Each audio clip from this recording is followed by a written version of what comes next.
A continuación, el doctor Nelson Burbano nos va a hablar de ecocardiografía en el trasplante pulmonar. El doctor Burbano es médico cirujano de la Universidad del Rosario, aquí en Colombia, anestesiólogo de la Cleveland Clinic, anestesiólogo cardiotorácico de Harvard Medical School, anestesiólogo cardiovascular pediátrico también del Medical School en Boston. Pues bienvenido, es una alegría tener a una persona como el doctor Burbano acompañándonos, además es colombiano con muchísima experiencia en ecocardiografía, entonces qué rico tenerte aquí. Adelante.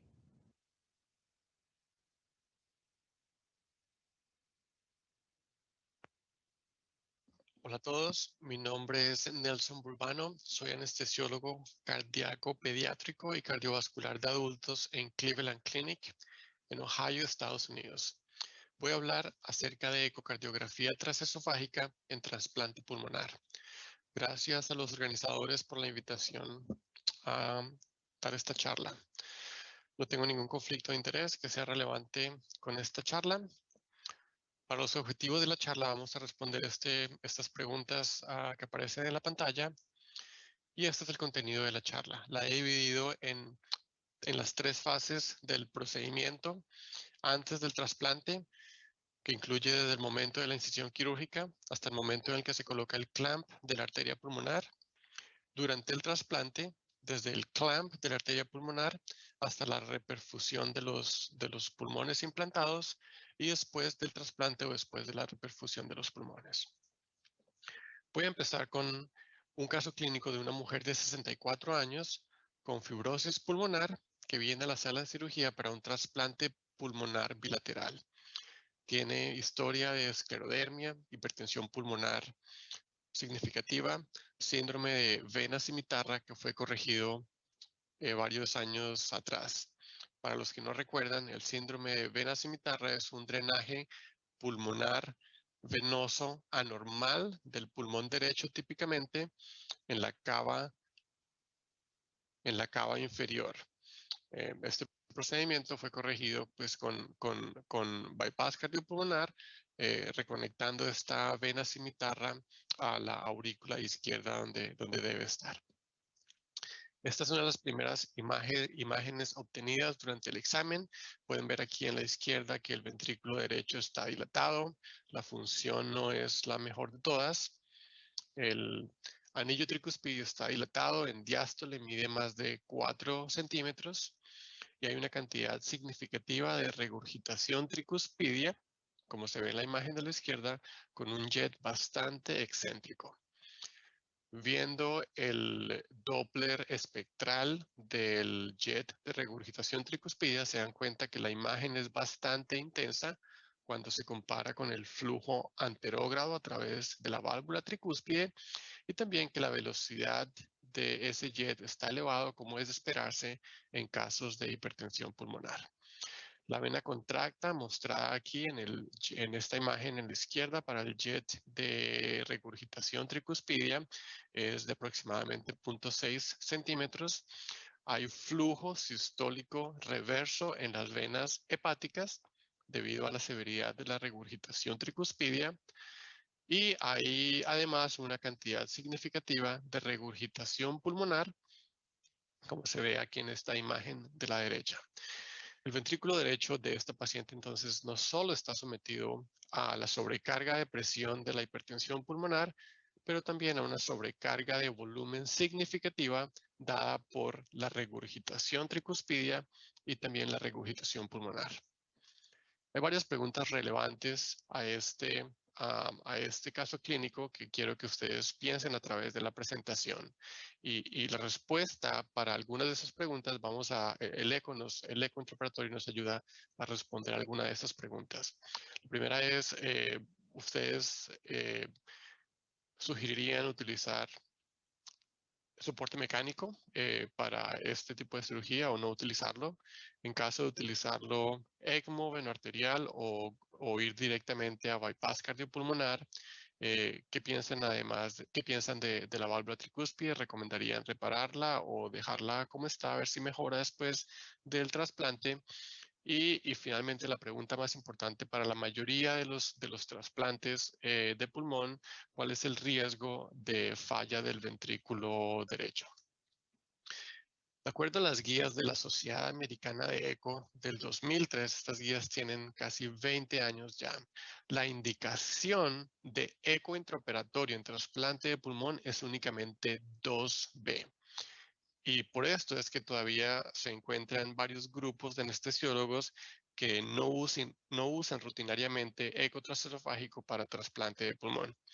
Y yo sé exactamente lo que algunos de ustedes deben estar pensando y es lo que dice en la diapositiva y yo estoy totalmente de acuerdo con esto.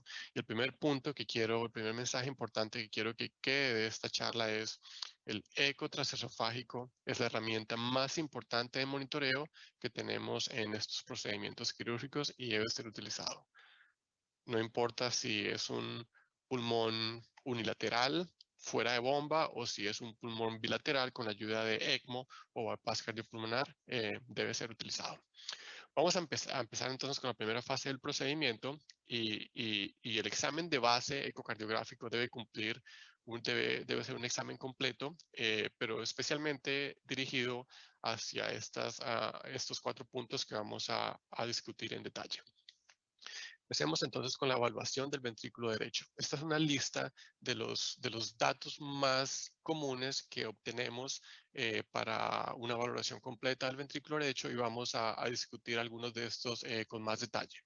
La parte importante que quiero que recuerden es que no hay un predictor ecocardiográfico independiente, confiable, que nos sirva para predecir falla ventricular derecha en pacientes con trasplante pulmonar. Entonces, tan simple como suena es la realidad.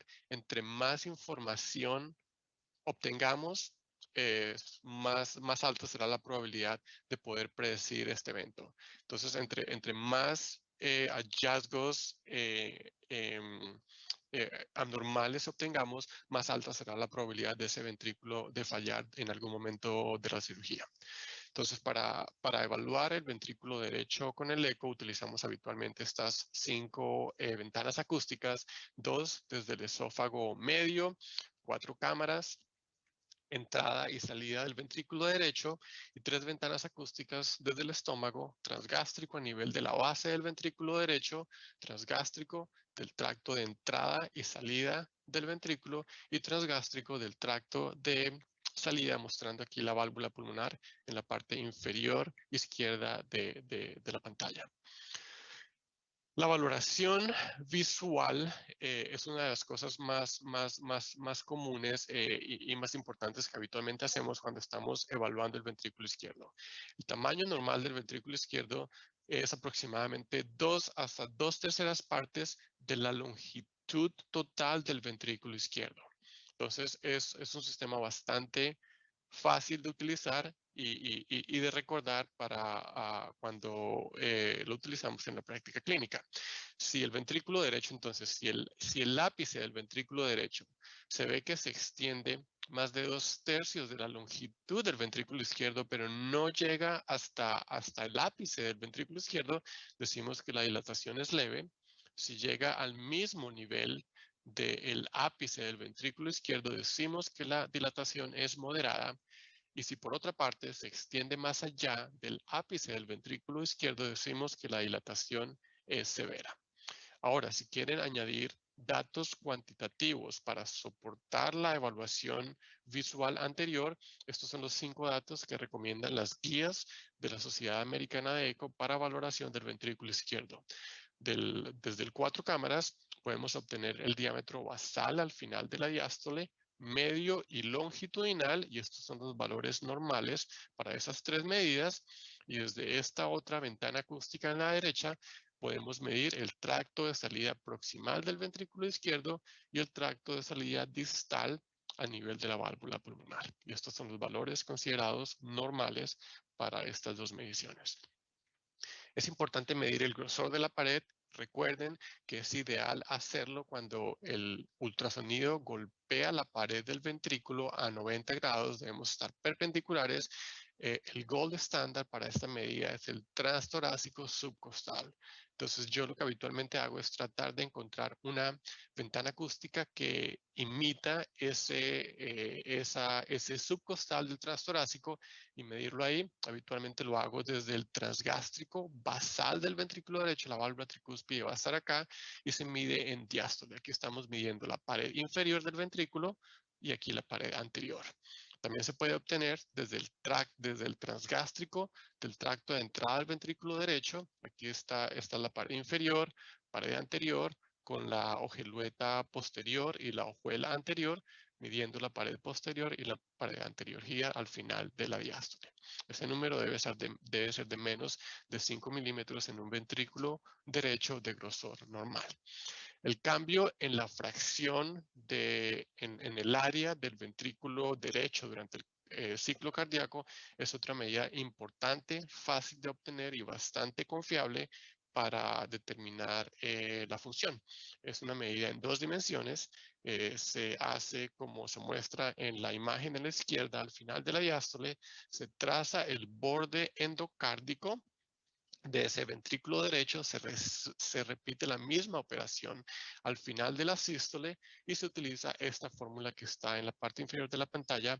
El número considerado normal es de más del 35% de cambio en el área desde la sístole hasta el diástole. Si utilizan uno de los paquetes incluidos en la máquina lo puede hacer automáticamente y en este caso miren que la fracción, el cambio del área es únicamente el 18%, que es consistente con disfunción severa de la función sistólica del ventrículo derecho. El movimiento de anular tricuspidio o TAPSI en inglés es una medida bastante común, es tal vez la medida más comúnmente utilizada por anestesiólogos para evaluar la función del ventrículo derecho. Se puede obtener de varias formas. Estoy mostrando aquí en la izquierda cómo obtenerlo con eco 2-dimensional. Entonces, al final de la diástole se traza una línea que va desde la parte lateral del anillo tricuspidio hasta el ápice del ventrículo derecho y se repite la misma medida longitudinal al final de la sístole. La diferencia entre estas dos dimensiones va a ser el valor de TAPSI, cuyo valor normal es de más de 17 milímetros. También se puede medir utilizando modo M. Es importante conseguir una ventana acústica en la cual se alinea muy bien esta parte lateral del anillo con el Doppler, con el haz de Doppler. Típicamente esa vista es un transgástrico. Lo que yo hago es obtener un transgástrico profundo, 5 cámaras, y después muevo el probe hacia la derecha para alinearme con el ventrículo derecho. Y aquí se puede trazar esa distancia fácilmente. Tal vez la forma más fácil y más común de hacerlo hoy en día es medir TAPSI utilizando speckle tracking. Es bastante simple. Lo único que debemos hacer es obtener un 4 cámaras concentrado en el ventrículo derecho. Luego se abre la aplicación y se ponen 3 puntos de referencia. Uno en el anillo tricuspidio medial, otro en el anillo tricuspidio lateral y otro en el ápice del ventrículo derecho. Se corre el programa y la máquina automáticamente calcula la distancia entre estos 2 puntos, el número azul, durante el ciclo cardíaco, y esa va a ser la cantidad de movimiento del anillo tricuspidio durante sístole y diástole, y aquí está mostrado en azul. El valor es de 16 milímetros, que es prácticamente normal. Otra medida es la fracción de eyección. Recuerden que podemos hacer esto utilizando ecocardiografía tridimensional. Hay 2 formas de hacerlo. Si utilizan máquinas ecocardiográficas de GE, típicamente esas trabajan con un sistema que se llama TomTec, que es bastante avanzado y fidedigno para calcular la fracción tridimensional la fracción de eyección tridimensional del ventrículo derecho. En este caso yo estoy como haciendo un poco de trampa porque estoy utilizando el sistema de Philips que fue diseñado para el ventrículo izquierdo y lo estoy aplicando a esta imagen que obtuve el ventrículo derecho. Entonces estoy como engañando a la máquina simplemente poniendo los puntos de referencia. La máquina hace el mismo procedimiento que haría para calcular la fracción de eyección del ventrículo izquierdo con esos puntos de referencia y funciona bastante bien y se relaciona bastante bien con los volúmenes que se calculan con resonancia nuclear magnética. Aquí está la base del el inflow del ventrículo izquierdo, aquí está el ápice. En este caso dice que la fracción de eyección es el 51 o el 57%, pues que es normal. Cualquier número de más de 45% es considerado normal. Otra forma de medir la fracción de eyección es utilizando deformación miocárdica con speckle tracking, bastante fácil de hacer con los sistemas nuevos. Nuevamente se hace el trazo manual de el septum y de la pared libre del ventrículo izquierdo y la máquina va a calcular también la fracción de eyección, en este caso 51%. Excursión de velocidad de excursión sistólica o onda S' obtenida con tissue, con Doppler tisular. Lo más importante es obtener una ventana acústica en la que tenemos un buen alineamiento paralelo del rayo del ultrasonido con esa parte lateral del anillo tricuspidio. Esta es la vista que les comenté anteriormente. Es un transgástrico profundo que está dirigido hacia el lado derecho. Una vez obtenemos esta vista, activamos el Doppler tisular y esta es la imagen que vamos a obtener. Esta primera deflexión es la contracción isovolumétrica. Esta es la velocidad de movimiento del músculo, donde está la muestra del Doppler pulsado, y esta es la parte diastólica de la señal. Lo que estamos interesados es en medir la velocidad máxima de esta onda S', y debe ser de más de 10 centímetros por segundo. Ahora, utilizando la misma ventana acústica, podemos calcular algo que se llama la aceleración isovolumétrica. La misma imagen, y lo que queremos medir acá es la pendiente de esta imagen de contracción isovolumétrica. Y el principio fisiológico es que en un ventrículo fuerte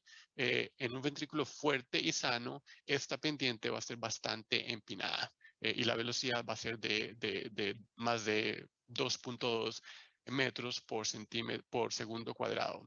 Las guías no recomiendan esta medida, pero hay varios estudios soportando esta medida como un medidor fidedigno de función sistólica del ventrículo derecho e independiente de precarga y postcarga. Ahora nos vamos a mover a la evaluación de la válvula tricúspide. Cosas que debemos buscar son la presencia de regurgitación tricuspidia. Si encontramos regurgitación tricuspidia, tenemos que averiguar el mecanismo de esa regurgitación y graduar la severidad. Y finalmente utilizar los múltiples jets de insuficiencia tricuspidia o pulmonar para medir las presiones pulmonares.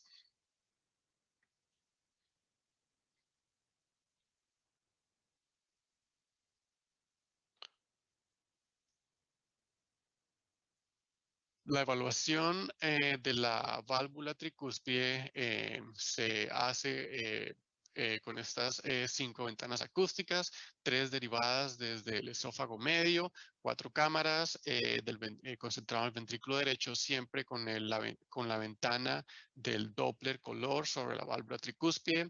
Aquí estamos viendo el tracto de entrada y salida del ventrículo derecho, y esto es un bicava modificada, nuevamente pues con la ventana de Doppler color encima de la válvula tricúspide, 2 ventanas acústicas desde el estómago, el transgástrico a nivel de la base del ventrículo derecho y el transgástrico mostrando el tracto de entrada al ventrículo derecho. He colocado aquí las iniciales de cada una de las hojuelas de la válvula tricúspide que se ven en cada una de estas vistas, porque es importante recordar cuál hojuela estamos viendo en cada una de ellas. El mecanismo más importante de insuficiencia tricuspidia que encontramos en pacientes con trasplante que vienen para trasplante pulmonar e hipertensión pulmonar es regurgitación funcional, típicamente causada por dilatación del anillo tricuspidio. En esos casos, el jet se ve como el que está mostrado en la imagen en el clip de la izquierda. Es un jet la mayoría de las veces único, central dentro de la cavidad de la aurícula derecha. Ahora comparen esta imagen con la de la derecha. Este es el paciente del caso clínico que presenté al principio. Ustedes ven que hay una buena cantidad de regurgitación tricuspida, pero este jet es bastante excéntrico. Y el punto que quiero que recuerden es cuando encuentran un paciente con un jet así excéntrico, deben pensar que puede que haya algo estructuralmente anormal con esta válvula.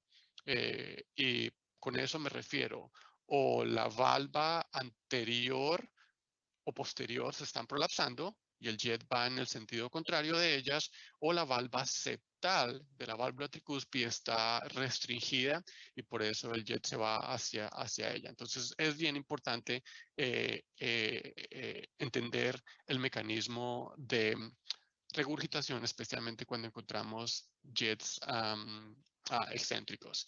Y específicamente en este caso no me cabe ninguna duda que un paciente que viene a la sala de cirugía con hipertensión pulmonar moderada o severa, insuficiencia tricuspidia severa, con un jet excéntrico como este, requiere reparo de la válvula tricúspide al mismo tiempo del trasplante pulmonar. Esta es una tabla que resume los criterios más comunes que utilizamos para valorar la severidad de la regurgitación tricuspidia, que añadí a la presentación para que ustedes revisen luego y puedan recordar los criterios fácilmente. Otro punto importante es estimar las presiones pulmonares utilizando los jets. Ustedes saben muy bien que podemos calcular o estimar la presión sistólica en la arteria pulmonar utilizando la fórmula de Bernoulli basados en la velocidad máxima del jet de regurgitación tricuspidia. Recuerden también que podemos calcular o estimar la presión diastólica de la arteria pulmonar utilizando la velocidad final del jet de regurgitación pulmonar. De la misma forma, utilizando la velocidad inicial de ese mismo jet de regurgitación pulmonar, podemos calcular, podemos estimar la presión media de las arterias pulmonares. Esta presión media también puede ser estimada con el tiempo de aceleración de la arteria pulmonar. Esto es un número bastante frecuente, bastante confiable.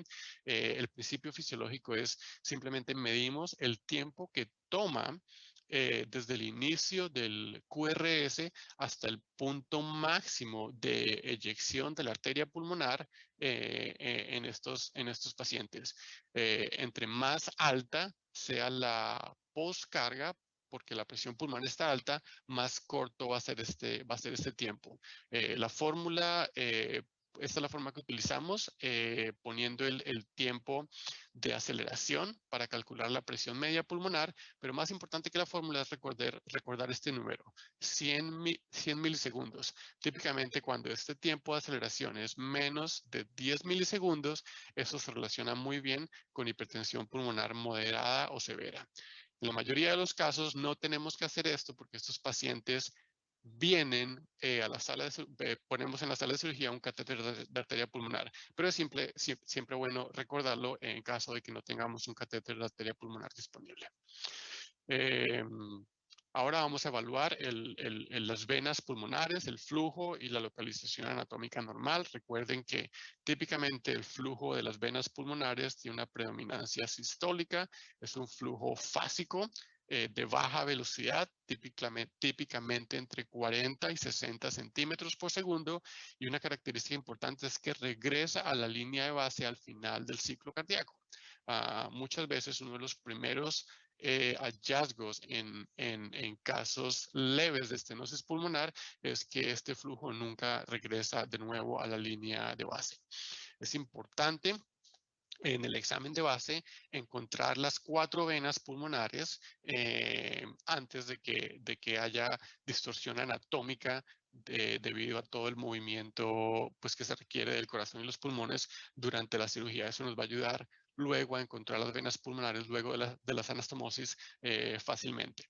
Es muy importante descartar la presencia de shunts intracardíacos. La mayoría de veces es simplemente un foramen oval patente o una comunicación interauricular pequeña.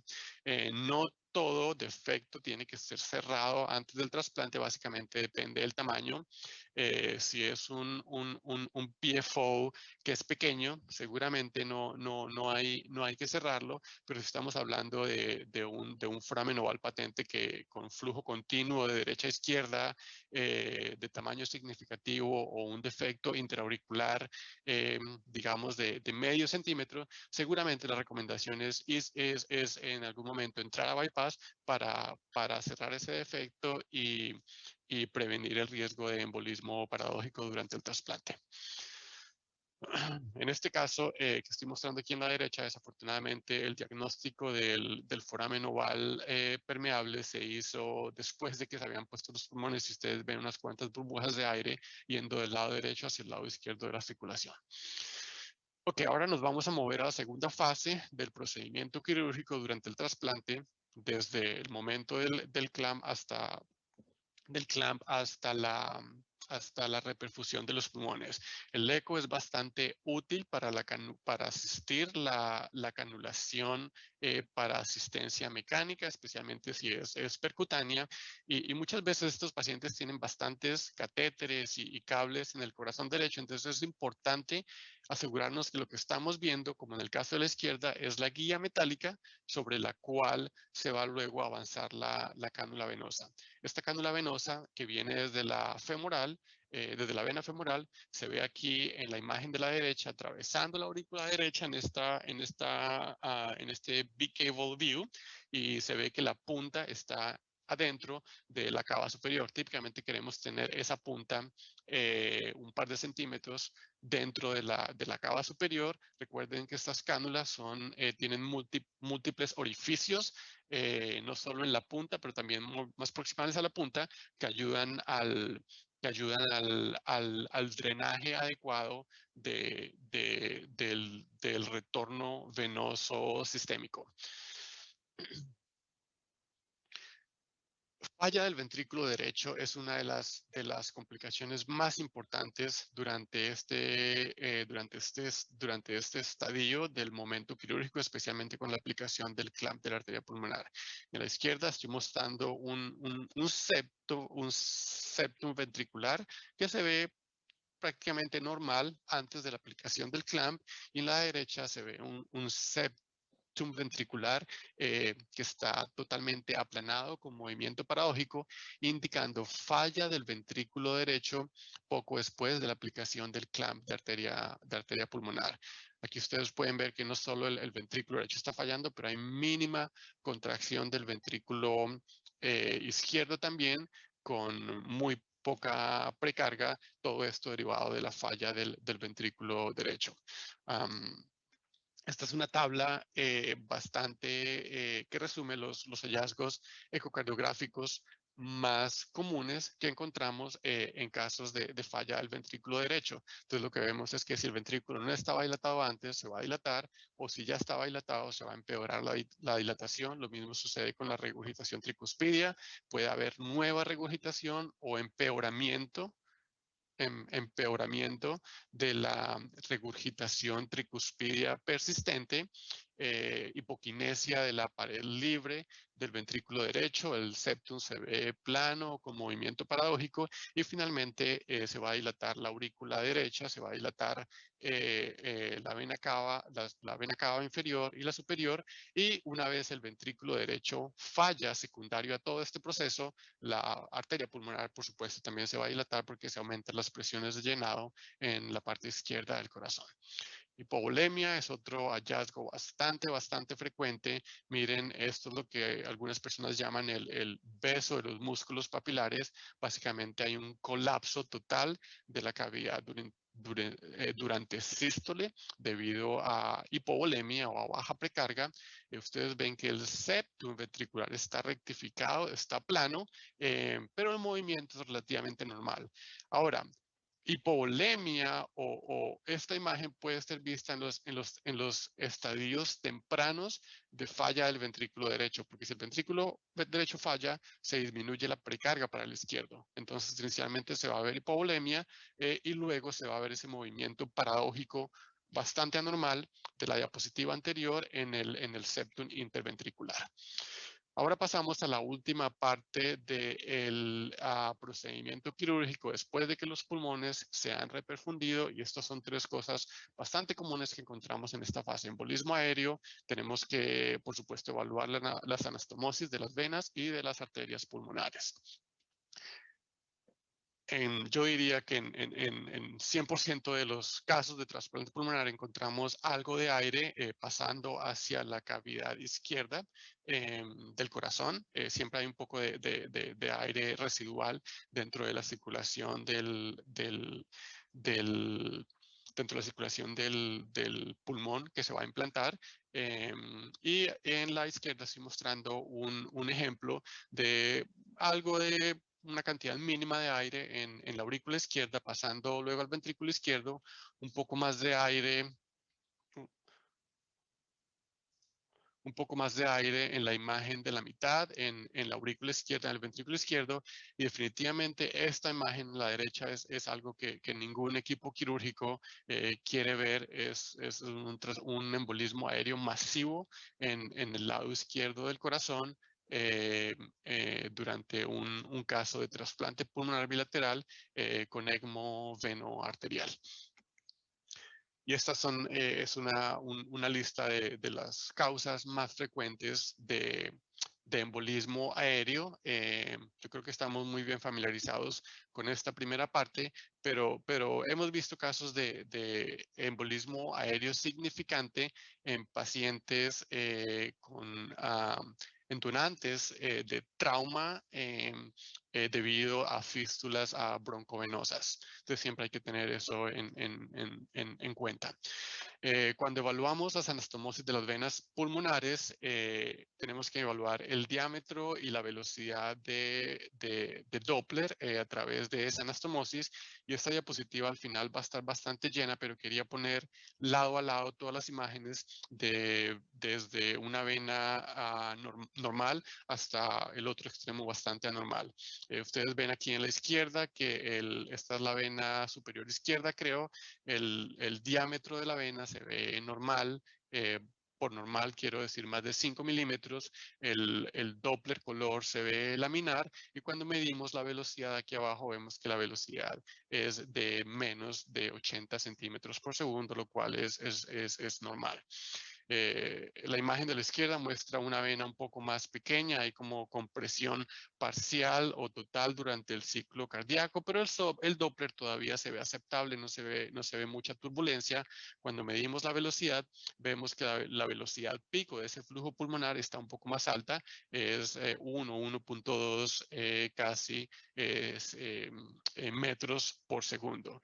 Y en la imagen de la derecha es un caso extremo de compresión pulmonar o de obstrucción pulmonar. Ustedes ven aquí el Nyquist limit, es bastante alto, 70 centímetros por segundo, y aún así con ese límite alto se ve bastante turbulencia en el flujo de esta vena pulmonar, que parece ser la superior izquierda, y cuando hacemos el Doppler y medimos el gradiente, vemos que la velocidad máxima es casi 1.5 metros por segundo con un gradiente de 5 milímetros, lo cual es totalmente inaceptable. En una vena pulmonar no debe haber un gradiente. En una vena pulmonar normal simplemente no hay gradiente, especialmente recuerden que esto es una velocidad, un flujo de baja velocidad.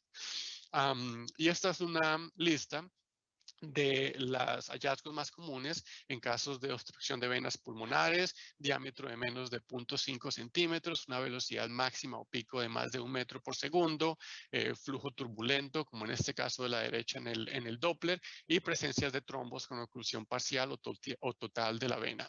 Este caso de la derecha fue bastante impresionante porque no siempre obstrucción en el eco quiere decir que la anastomosis tiene que ser hecha nuevamente por el cirujano. No siempre indica un problema técnico con la anastomosis como tal. Muchas veces es debido a esto.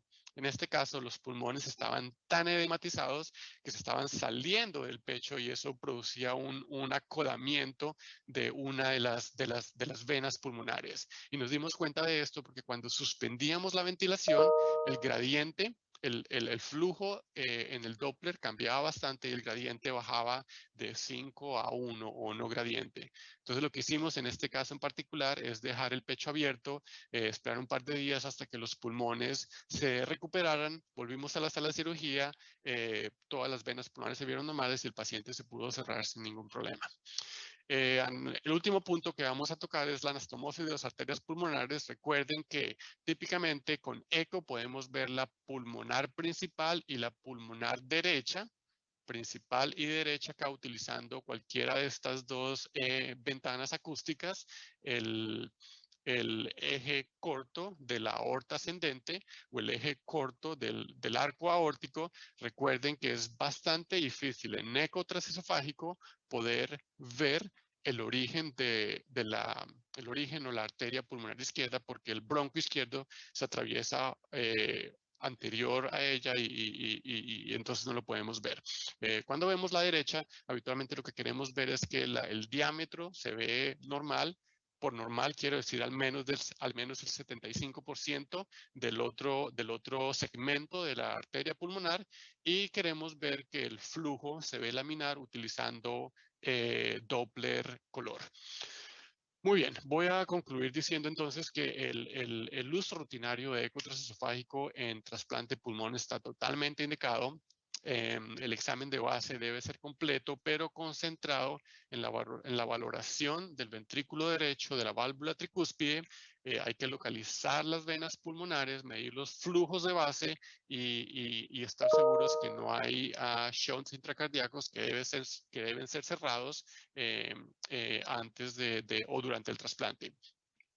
Durante el trasplante como tal, el eco es bastante útil para guiar la canulación, especialmente cuando se hace de forma percutánea para proveer asistencia mecánica durante la cirugía. La falla ventricular derecha es definitivamente el principal problema que tenemos en casos de trasplante pulmonar y puede ser detectado fácilmente y en estadios tempranos utilizando eco transesofágico, y lo mismo pasa con el embolismo aéreo. Es frecuente, algo de aire siempre va a pasar al lado izquierdo y es fácilmente detectable utilizando eco. También podemos utilizar eco para ayudar al proceso de aireamiento del injerto. Bueno, muchas gracias a todos y ahora vamos a la sesión de preguntas.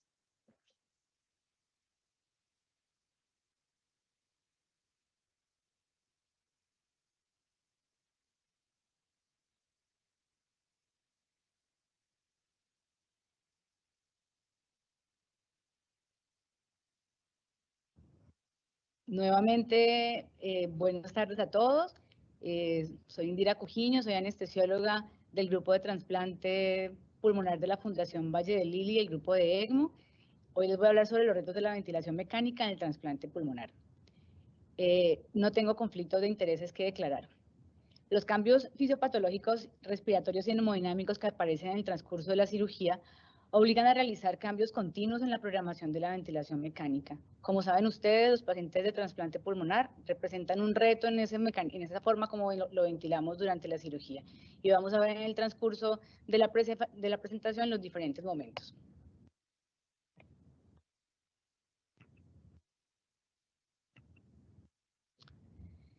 El primer reto aparece pues en el momento en el que arrancamos la anestesia con la inducción anestésica, que vamos a pasar a un paciente de una ventilación espontánea a una ventilación con presión positiva.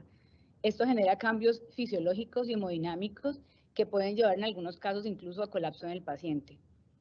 El segundo momento complejo es el momento del aislamiento pulmonar. Son pacientes con una patología pulmonar terminal que al momento de hacerles el aislamiento pulmonar y dejarlos ventilando con un solo pulmón, puede presentar hipoxemia severa o hipercapnias con acidosis metabólica que no podemos tolerar, y en algunos casos incluso podemos llegar a requerir ECMO en ese momento del aislamiento pulmonar por cualquiera de los dos mecanismos. O porque el paciente, a raíz del aislamiento pulmonar, de la hipoxemia y de la hipercapnia, pueden desarrollar cambios hemodinámicos que lleven a una sobrecarga del ventrículo derecho y por tanto también pueden requerir ECMO. Después de que pasamos esta primera parte del aislamiento pulmonar, que es casi el inicio de la cirugía, entonces empezamos la ventilación unipulmonar y después la ventilación de ese primer injerto pulmonar, que también tiene características muy diferentes al pulmón nativo con el que queda el paciente, ya que ese pulmón recién perfundido va a desarrollar edema, en algunos casos en disfunción primaria del injerto, lo que hace que requiera una ventilación también protectora y especial para ese pulmón, que además debe tolerar el aislamiento pulmonar y debe ser capaz de soportar toda la economía pues, del sistema con un solo pulmón, que es el nuevo pulmón trasplantado. Y el final de todo es la ventilación bipulmonar con los dos pulmones trasplantados. El efecto directo de la cirugía y la ventilación mecánica puede contribuir a lesionar el pulmón por dos mecanismos principales. El primer mecanismo es la sobredistensión que se produce a nivel alveolar, que es causada por el uso de altas presiones o volúmenes corrientes altos. Y en segundo lugar está el atelectrauma, que es secundario a la apertura y cierre continuo de los alvéolos cuando no utilizamos PIP, por ejemplo. Estos dos mecanismos causan un daño estructural con compromiso del epitelio bronquial, disfunción del surfactante, aumento de la permeabilidad alvéolo capilar, que lleva a edema pulmonar y desarrollo de membranas hialinas. Además, con alteraciones biológicas que se definen básicamente por un aumento en la interleuquina 6 y el factor de necrosis tumoral, además de reclutamiento de macrófagos, que lleva finalmente pues, a la liberación de citoquinas y otros mediadores de la inflamación a nivel local y sistémico, llevando finalmente a una disfunción, a una falla multiorgánica y finalmente la muerte. Entonces, como ven, pues ambos son mecanismos que se pueden se pueden presentar durante la cirugía y que debemos tener en cuenta. En el 2000, el ARS Network publica un ensayo clínico multicéntrico en el que randomizan 861 pacientes con SDRA. Los clasifican en dos grupos, un grupo manejado con volúmenes corrientes entre 10 y 12 mililitros por kilo de peso, con presiones plató por debajo de 50 centímetros de agua como nivel. Y otro grupo en el que se manejó con volúmenes corrientes entre 4 y 6 mililitros por kilo de peso, con una presión plató que debe estar por debajo de 30 centímetros de agua. El estudio mostró que los pacientes que eran manejados con volúmenes corrientes bajos tenían una mortalidad más baja. Y es por eso que en general los pacientes con SDRA en cuidado intensivo o pacientes intubados en cuidado intensivo que no tienen necesariamente SDRA se han estudiado pues cuáles son los mecanismos para disminuir este daño pulmonar que se produce, ya sea por utilizar volúmenes corrientes altos, por no utilizar PIP, o como vamos a ver en el transcurso de la presentación, pues hay otros elementos importantes que debemos conocer para poder realizar una ventilación protectora en ese pulmón que se va a trasplantar. Entonces, las recomendaciones en general, las estrategias de ventilación protectora han sido pues extrapoladas del SDRA, que es donde más se ha estudiado. Y lo que recomiendan son volúmenes corrientes bajos, volumen Titan entre 4 y 8 mililitros por kilo de peso ideal, utilizar presiones pico en la vía aérea máximas de 40 centímetros de agua, incluso algunos hablan de 35 centímetros de agua, las presiones meseta que estén por debajo de 30 centímetros de agua, que es las que nos hablan realmente de cómo está la presión a nivel alveolar, El PIB, que más que un PIB específico, lo que se ha venido hablando en los últimos años es de titular ese PIB según las características propias del paciente, y uno de los predictores o los parámetros que mejor resultado ha mostrado es la presión de distensión, la cual se recomienda que esté por debajo de 15 centímetros de agua y que corresponde a la diferencia que hay entre la presión meseta menos el PIB. Las maniobras de reclutamiento alveolar también están en boga en este momento, y lo que se recomienda es utilizar las maniobras de reclutamiento primero y después calcular el PIB según las necesidades de cada paciente, evitando obviamente el auto-PIB. Todo esto finalmente lo que permite es establecer una relación con el volumen corriente, establecer una relación del volumen corriente que vamos a programar con el volumen de pulmón que hay funcional, y no con el volumen de pulmón que creemos tiene ese paciente. Porque podemos estar ventilando a un paciente con un volumen corriente de 6 por kilo de peso ideal cuando el paciente tiene un pulmón mucho más pequeño funcional. Entonces es algo que por todo esto se han investigado pues todos estos elementos de ventilación protectora. Respecto al modo ventilatorio, en la ventilación mecánica sigue sin existir una evidencia clara que recomiende ventilar a los pacientes por presión o por volumen. Pareciera que el uso de la ventilación controlada por presión permite una distribución más homogénea del volumen administrado, sobre todo en pulmones que tienen una baja distensibilidad. Pero los estudios no han mostrado un beneficio contundente, por tanto, seguimos pensando que no hay una diferencia importante entre ventilar a los pacientes por presión o por volumen, y prácticamente ambos modos ventilatorios nos dan características o elementos importantes en la ventilación del paciente en general. Entonces, cuando empezamos la ventilación del paciente que va para un trasplante pulmonar, pues tenemos que tener en cuenta la patología de base, ya sea que tenga un patrón obstructivo, un patrón restrictivo, algunos pacientes tienen patrones mixtos, o si la patología de base es una causa infecciosa o vascular, pues van a haber diferencias que debemos tener en cuenta al momento de ventilar a esos pacientes. En los trastornos obstructivos, el principal problema de los pacientes es el desarrollo de hiperinsuflación dinámica y auto-PIB. Esto es un proceso progresivo, secundario a una expiración incompleta. Ustedes saben, los pacientes de POC necesitan un tiempo expiratorio más prolongado. Entonces, cuando no se da esa expiración de manera completa, empieza, pues por la misma pérdida pues, de elasticidad del pulmón, hace que se acumule aire en cada respiración, y eso provoca una sobredistensión pulmonar. Esa sobredistensión pues genera un PIB intrínseco que lleva alteraciones hemodinámicas, y que en un paciente que tiene una patología pulmonar terminal, que además puede estar acompañado de hipertensión pulmonar, pues puede terminar en falla ventricular derecha. Así que para atenuar el efecto que tiene la ventilación mecánica en estos pacientes, se requiere utilizar volúmenes corrientes bajos. Bajos se refieren 6 mililitros por kilo, incluso menos en algunos casos hablan. Frecuencias respiratorias bajas, alargando el tiempo expiratorio, por eso se utilizan normalmente frecuencias entre 8 y 10 por minuto.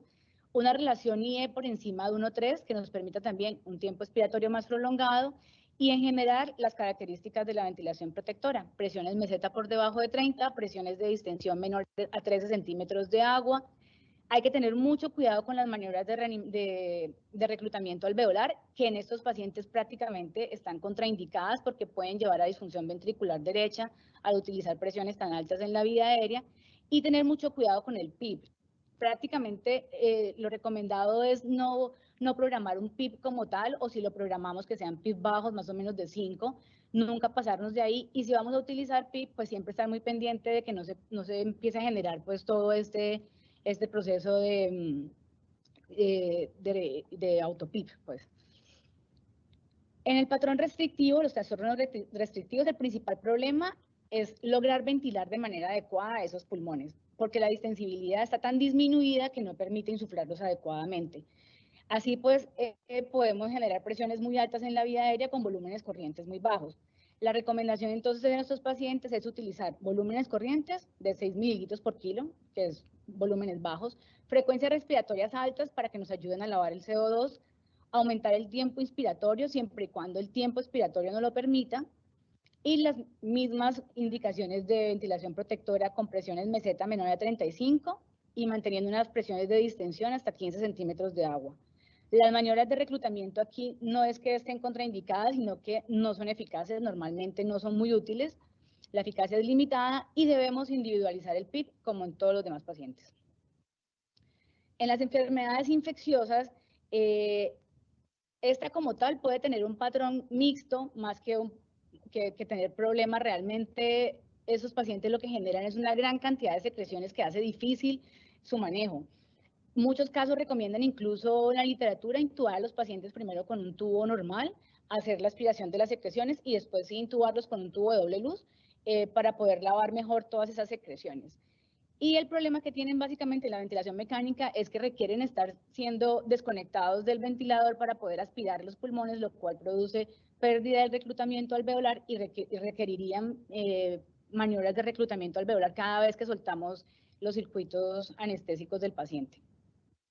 Con las enfermedades vasculares, pues la enfermedad vascular más severa que vemos normalmente es la hipertensión pulmonar, y más que unas características específicas en la ventilación mecánica, lo que es importante es vigilar la respuesta hemodinámica que tiene ese paciente a los parámetros ventilatorios que programamos. Porque si utilizamos presión muy alta, los pacientes pueden aumentar las resistencias vasculares pulmonares y esto llevar finalmente a una sobrecarga del ventrículo derecho y disfunción ventricular derecha. Entonces, no tengo una respuesta para eso. Dime si te puedo ayudar con... Entonces, qué pena. Entonces, en los pacientes con hipertensión pulmonar debemos vigilar eso, cómo son los parámetros ventilatorios y cómo estos afectan esa hemodinamia del paciente. También tener en cuenta que tanto la hipoxemia como la hipercapnia pues también producen aumento de las resistencias vasculares pulmonares, entonces esto podría producir también pues problemas severos en los pacientes. La hipercapnia permisiva es un mecanismo que nos permite manejar mejor al paciente porque podemos tolerar ciertos niveles o ciertas formas en la ventilación para no llegar a necesitar, por ejemplo, ECMO en los pacientes que hacen hipercapnias severas con acidosis metabólica. Entonces, hasta cierto punto se puede tolerar la hipercapnia y esto nos va a ayudar a manejar mejor el paciente. Entonces, en muchos casos, pues los parámetros ventilatorios programados no logran mantener la normocapnia y nos obligan finalmente a una ventilación más agresiva que podría producir lesión pulmonar. Entonces, antes de empezar a producir pues esa ventilación agresiva, debemos pensar en qué podemos modificar en el paciente.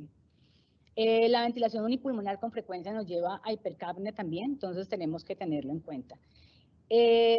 Más que el valor absoluto del CO2, lo que nos importa es cómo ese aumento del CO2 afecta el pH en el paciente.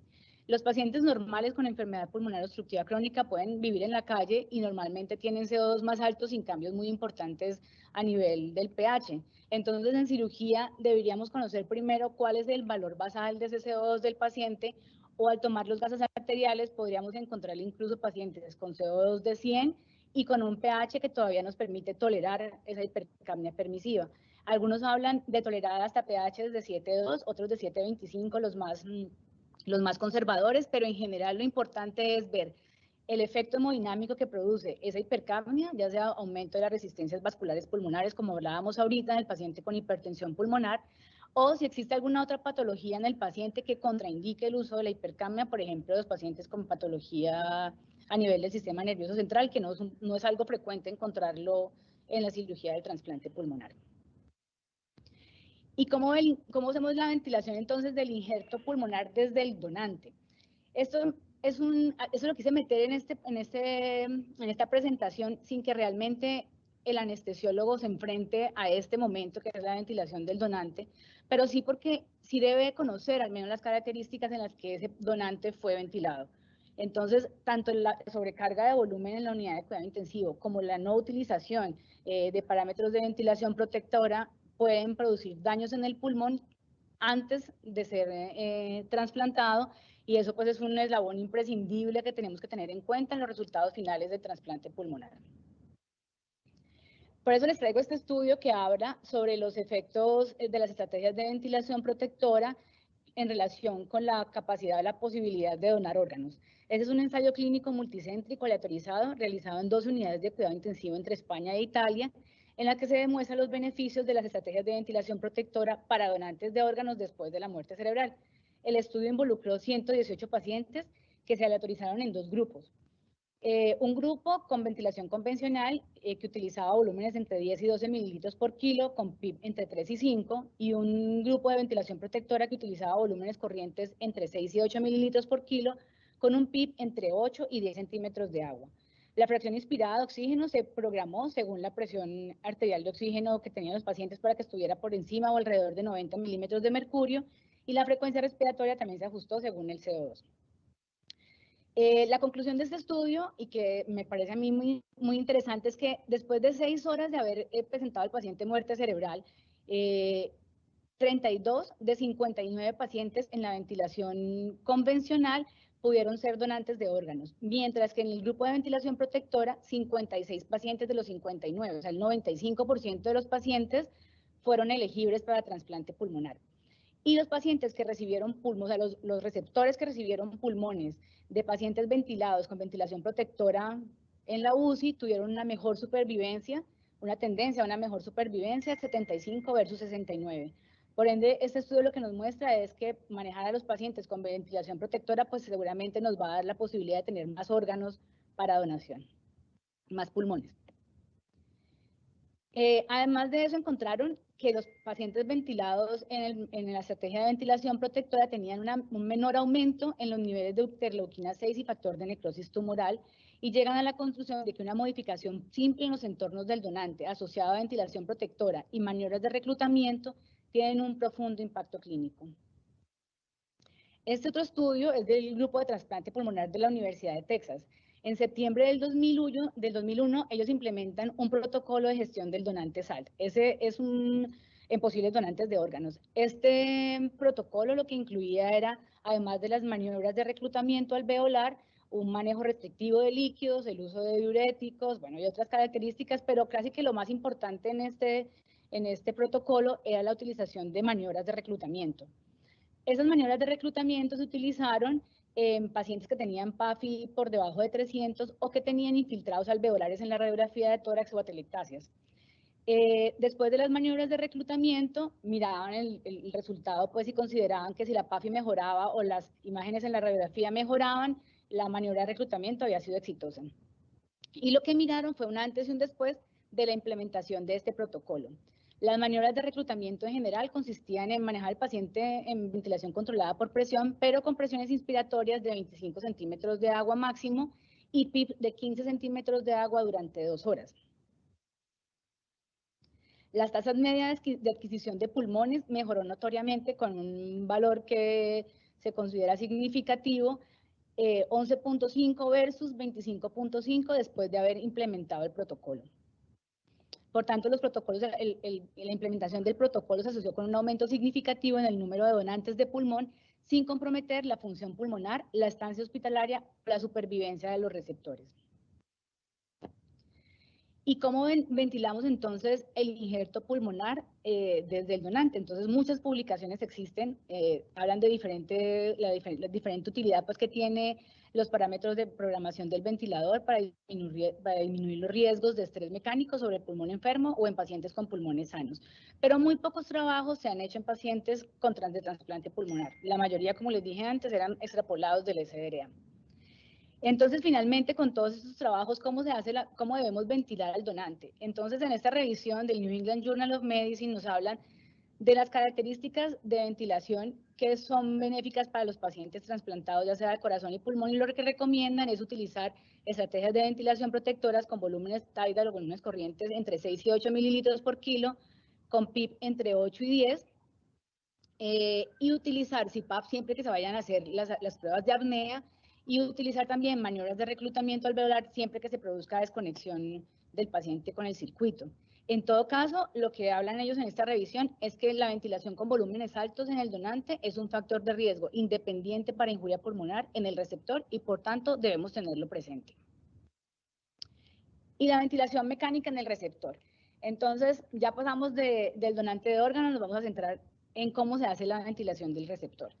Y el primer paso, como dijimos, es después de que empezamos la ventilación inicial, según la patología de base, pues viene la ventilación unipulmonar.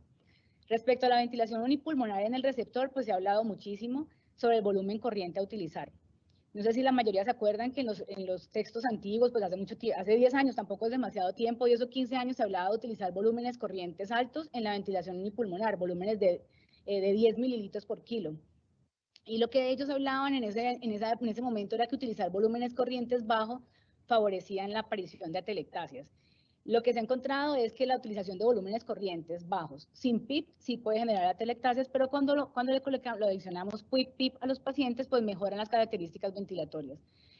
Este estudio es un trabajo que muestra, básicamente en cirugía de esófago, no en cirugía de tórax, pero muestra cómo la ventilación unipulmonar, cuando se realiza con volúmenes bajos, produce menos liberación de sustancias proinflamatorias y además los pacientes después de la ventilación unipulmonar en el posoperatorio tienen unas PAFIs más altas en el grupo de ventilación protectora. Entonces aquí ven, por ejemplo, a las 18 horas o el posoperatorio inmediato, como los pacientes que tenían volúmenes tidal bajos tuvieron una mejor oxigenación. Y en este trabajo, que sí es un trabajo publicado en el CHEST y que sí es en pacientes de cirugía de tórax, en pacientes con cáncer que son llevados a resección pulmonar y se hace ventilación unipulmonar, se manejaron con dos estrategias. Una de ventilación protectora que utilizaba volúmenes corrientes de 6 mililitros por kilo con PIP de 5 centímetros de agua en todos los pacientes, y otro que era el de la ventilación convencional en la que usaban volúmenes de 10 mililitros por kilo con PIP de 0, sin PIP. Lo que ellos encontraron era que los pacientes en el grupo de ventilación protectora tenían mejor PAFI en el intraoperatorio y tenían menos complicaciones pues, posoperatorias como atelectasias o infiltrados en la radiografía de tórax. Y entre los factores de riesgo que predisponen pues, al desreclutamiento pulmonar durante la ventilación pulmonar, pues se encuentran varias cosas. Una son las fracciones inspiradas de oxígeno elevadas, que también son muy frecuentes verlas en cirugía de tórax con ventilación unipulmonar, la utilización de volúmenes tidal bajos si no van acompañados de PIP, la compresión extrínseca que hace el cirujano y además el contenido abdominal sobre ese pulmón que estamos ventilando, el pulmón dependiente. Y lo que el doctor Tuzman evalúa pues en este estudio es si los pacientes a los que se les realizan maniobras de reclutamiento alveolar durante la ventilación unipulmonar o antes de la ventilación unipulmonar tienen mejores resultados postoperatorios, si la PAFI en el intraoperatorio es mejor o no. Entonces, el doctor Tuzman y su grupo evalúan pues las maniobras de reclutamiento alveolar durante la ventilación unipulmonar. El protocolo de reclutamiento se realizó en ventilación controlada por presión, ajustando la presión inspiratoria pico según el volumen corriente usado en el modo de ventilación controlada por volumen. Después van a la ventilación controlada por presión y asumiendo que las presiones de apertura alveolar en los pulmones normalmente es aproximadamente de 40 centímetros de agua, no pasan nunca a esta presión. Y van aumentando progresivamente el PIP y la presión pico, todo el tiempo manteniendo un driving pressure de 20. Como ven aquí, nunca pasamos de ese valor, entonces el PIP de 5 va acompañado de presiones pico de 25, PIP de 10 con 30, 15 con 35 y 20 con 40, hasta ahí llegan. En este mecanismo, en este programa, pues de la forma como se hizo las maniobras de reclutamiento, después de alcanzar esta presión de 40 con PIP de 20, retornaron a PIP de 5 con presiones pico de 25. La conclusión de este trabajo es que los pacientes programados para la obectomía, en el que las maniobras de reclutamiento alveolar se realizaron de esta manera, tuvieron mejor oxigenación durante la ventilación unipulmonar. Sin embargo, el doctor Tuzman y su grupo no se quedan con esto y publican este otro artículo en el 2014, en el que involucraron más pacientes, eran 30 pacientes en total, y lo que ellos evalúan es si esas maniobras de reclutamiento, regresando después a un PIP de 5 basal, es lo ideal o si es innecesario encontrar cuál es el PIP ideal en el paciente. Lo que ellos habían visto antes era que muchos pacientes, aunque hacían las maniobras de reclutamiento y mejoraba la oxigenación, cuando regresaban al PIP de 5 después de un rato, se perdía ese efecto. Entonces, al hacer las maniobras de reclutamiento, que en este estudio lo que van a ver es que es exactamente igual al anterior, las maniobras de reclutamiento se hacen igual, solo que al final, cuando llegan a presión pico de 40 con PIP de 20, en un grupo regresan al PIP de 5, se dejan así, y el otro grupo, que es el grupo de estudio, ese PIP se va bajando progresivamente, escalonadamente, y se deja en el punto en el que la compliance es mejor, en donde encuentran la mejor distensibilidad. Se deja finalmente el PIB 2 puntos por encima y lo que ellos encuentran es que los pacientes en los que se individualizó el PIB, o sea, en el grupo de estudio, tuvieron una PAFI sostenida mejor durante todo el transoperatorio comparado con los pacientes a los que se regresa a un PIB basal de 5. Las diferencias en el PIB fueron estadísticamente significativas en los dos grupos, este pues siempre fue 5, y este es el promedio, fue una PIB entre 10 y 12 centímetros de agua. Muchos estudios se publicaron después de esto, entonces este ensayo clínico posterior pues habla de todas las maniobras de reclutamiento alveolar que se realizan inmediatamente antes del inicio de la ventilación unipulmonar y en general los estudios mostraron que mejoraron la oxigenación arterial y este efecto se mantuvo durante la intervención quirúrgica. Respecto a la fracción inspirada de oxígeno, durante mucho tiempo ha sido rutinario, como les decía hace un momentico, el uso de fracciones inspiradas altas durante la ventilación unipulmonar. La razón, pues porque con mucha frecuencia sus pacientes presentan hipoxemia intraoperatoria o porque el hecho de utilizar fracciones inspiradas de oxígeno altas, pues nos sirven en el caso de la vasodilatación pulmonar. Pero es importante recordar que el colapso del pulmón operado y la manipulación quirúrgica dan como resultado una isquemia relativa del órgano, del pulmón, que conduce a la producción de radicales libres de oxígeno con la reperfusión de ese pulmón que estuvo aislado y la reventilación de ese pulmón.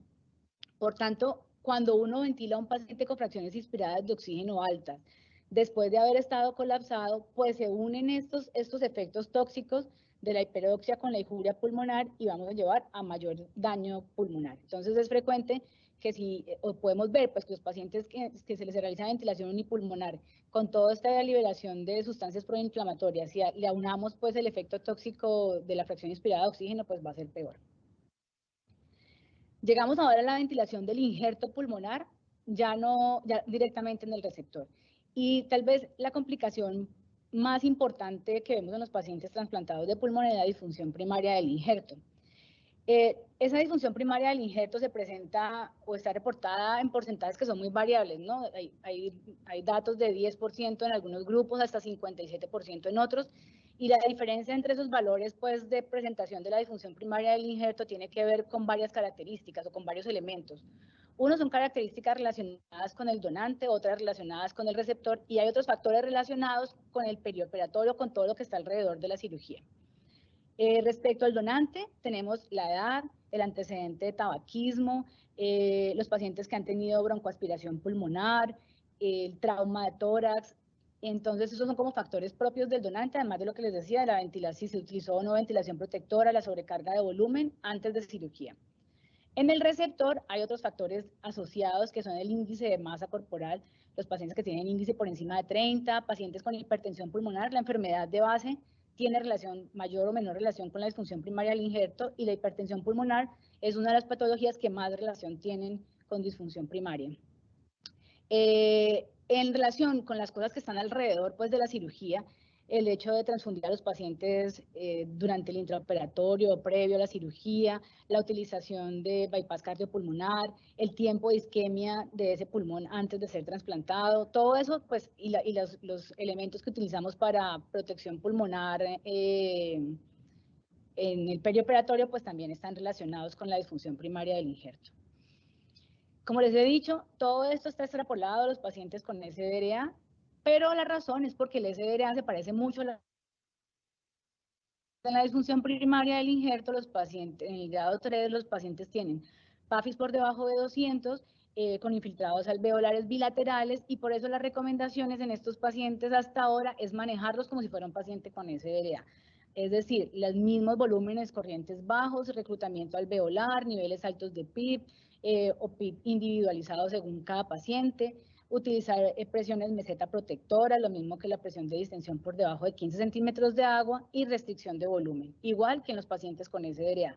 Se necesitan más estudios para poder conocer la forma ideal de manejar a los pacientes trasplantados de pulmón y con disfunción primaria del injerto. Y si miramos cómo ventilamos en el mundo los pacientes trasplantados de pulmón, pues vemos cosas interesantes. Este es un trabajo, un trabajo que consistió en hacer unas encuestas que se mandaron a diferentes países en el mundo, fue una encuesta internacional sobre las prácticas y preferencias en la ventilación mecánica de los pacientes trasplantados de pulmón. 18 países respondieron a la encuesta, en total 149 encuestas fueron retornadas al grupo y se observó que los modos ventilatorios controlados por presión se utilizaban en un 37% de los casos y que estos en su mayoría utilizaban el volumen corriente para ajustar los parámetros ventilatorios teniendo en cuenta el peso ideal del receptor, mientras que el modo controlado por volumen se utilizaba en un 35% de los casos. En general, los volúmenes corrientes utilizados fueron entre 6 y 8 cc por kilo de peso, pero no del peso del donante, sino del receptor. Y ya vamos a ver por qué es importante esto. Y la segunda era que en general utilizaban PIPs entre 5 y 10.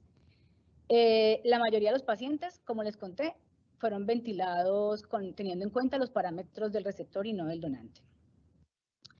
El grupo de trasplante cardiotorácico del Hospital Hill Road en Londres publica este artículo en el Journal of Critical Care en el 2016 que muestra las características de la ventilación en las primeras 24 horas postoperatorias de 124 pacientes trasplantados entre el 2010 y el 2013. El 90% de los pacientes se ventilaron por presión y estos se estratificaron en pacientes ventilados con baja presión, menor de 25 centímetros de agua, o pacientes manejados con presiones altas mayores de 25 centímetros de agua. Este estudio encontró que el grupo de baja presión presentó menor estancia hospitalaria, mayor BEF1 en los primeros 3 meses en los donantes, en los receptores, con sobrevida a los 6 meses de un 95% versus 77% en los pacientes en los que se utilizaron presiones bajas. ¿Y por qué es? Esos artículos lo que realmente quiero mostrarles es que de manera excepcional los pacientes trasplantados de pulmón, el volumen corriente pues puede ser definido por el peso del receptor o por el peso del donante. Y como vieron antes, en el estudio que evaluó las tendencias en el mundo, observamos que la mayoría de los centros de trasplante pulmonar coincidieron en que el peso corporal del donante era el que utilizaban, del receptor era el que utilizaban para programar la ventilación mecánica. Y el problema lo que se ha visto en general es que los pulmones grandes, los pulmones sobredimensionados en su tamaño, tienen mejores resultados después del trasplante que los pulmones que fueron más pequeños. Lo ideal es siempre calcular el tamaño del donante y hacer una relación con el tamaño del receptor. Este tamaño pues del pulmón del receptor tiene que ver el peso, la talla, la enfermedad de base. Entonces lo ideal es lograr hacer con estas fórmulas que los neumólogos manejan mejor que nosotros, determinan cuál es el tamaño ideal para el receptor. Cuando se utilizan pulmones pequeños, básicamente la razón o lo que se cree, la razón por la cual estos hacen mayor disfunción primaria del injerto, tienen más problemas, es porque un pulmón pequeño va a recibir un flujo sanguíneo mayor al que está acostumbrado, que es el flujo sanguíneo del receptor. Y al mismo tiempo, si vamos a ventilar ese pulmón que es más pequeño, con las características que le corresponden por peso y por talla al receptor, pues vamos a producir una sobredistensión de ese pulmón, llevándolo finalmente a una injuria pulmonar. Y es probable que sea la razón por la que esos pacientes hacen mayor disfunción primaria del injerto que los pulmones pequeños, pues, que los pulmones grandes. Entonces, debe ser una práctica estandarizada la programación de los parámetros ventilatorios usando los datos del donante y no del receptor. Respecto al PIP ideal, los estudios están a favor de la titulación del mismo en los pacientes con SDA, pero no sabemos exactamente qué efectos tienen estas presiones en los injertos pulmonares. Como saben, la circulación bronquial se pierde durante el trasplante pulmonar y por lo tanto las anastomosis bronquiales se vuelven dependientes del flujo sanguíneo retrógrado y del flujo que viene de la circulación pulmonar. Aunque la vasculatura bronquial puede espontáneamente regenerarse en el posoperatorio, en los trasplantes, eso ocurre mucho tiempo después, más o menos un año después de haber sido trasplantados los pacientes. Entonces es importante conocer pues que es algo que puede ocurrir en los trasplantes, sobre todo que ese compromiso pues de la vasculatura pulmonar puede llevar a isquemia alrededor de la anastomosis bronquial. Entonces es necesario estudiar un poco más sobre los efectos que tienen las presiones positivas altas en la vía aérea y del PIP. Sin embargo, en este estudio, en el que es un estudio de modelo animal, en el que evalúan la incidencia pues, de complicaciones a nivel de las anastomosis bronquiales en los pacientes, en animales, en unos modelos animales, evalúan además el efecto que tiene el PIP pues, a nivel de la circulación sistémica. Y lo que ellos encuentran es que es posible que el PIP permita una mejor redistribución del flujo que mejore la perfusión de las zonas de anastomosis. Eso, como les digo, necesita más estudios y eso es un modelo canino pues que habla básicamente de una mejoría en la perfusión, pero más que por el efecto del PIB y no de las presiones altas en la vía aérea. Ante la incertidumbre sobre las diferentes estrategias pues, que hay de ventilación mecánica y cómo cada uno de sus componentes, ya sea la presión meseta baja, los volúmenes corrientes bajos o el PIB más altos, intervienen de manera relativa en los resultados de sobrevida de los pacientes con síndrome de dificultad respiratoria aguda, el doctor Amato publica este trabajo y evaluando cómo la distensibilidad del sistema respiratorio está fuertemente relacionado con el volumen de pulmón funcional durante el SDRA y no con el volumen pulmonar real. Este grupo plantea la hipótesis de que, según la fórmula de presión de conducción o driving pressure, el volumen corriente está intrínsecamente ajustado al daño del pulmón funcional. Por tanto, podría ser un índice mucho más útil en relación a la protección pulmonar. Este grupo recopiló la información de 3.562 pacientes con SDRA evaluados previamente en 9 ensayos clínicos aleatorizados previos y analizaron ese delta de presión como una variable independiente asociada con supervivencia. Dentro de las variables usadas en ventilación protectora, esta fue la más fuertemente asociada con sobrevida y un incremento de una desviación estándar en la presión de conducción, aproximadamente 7 centímetros de agua, se asoció con una mayor mortalidad, con una diferencia significativa con una P menor a 0.001. Incluso si los pacientes habían recibido volúmenes corrientes protectores o presiones meseta que se consideraban protectoras, si ese valor o esa diferencia de presión era alta, tenían mayor riesgo de mortalidad que los pacientes que habían sido manejados con un driving pressure bajo.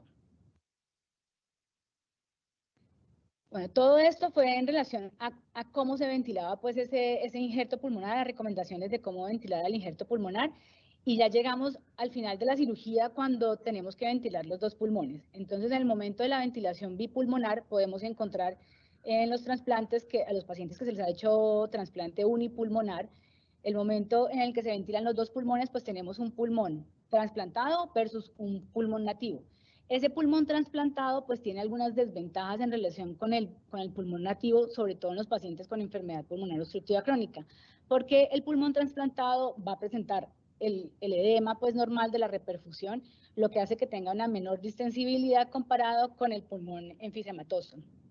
Entonces, esto genera finalmente una predilección del volumen corriente hacia el pulmón nativo con desviación de las estructuras del mediastino que puede llevar finalmente a compromiso hemodinámico importante en el paciente.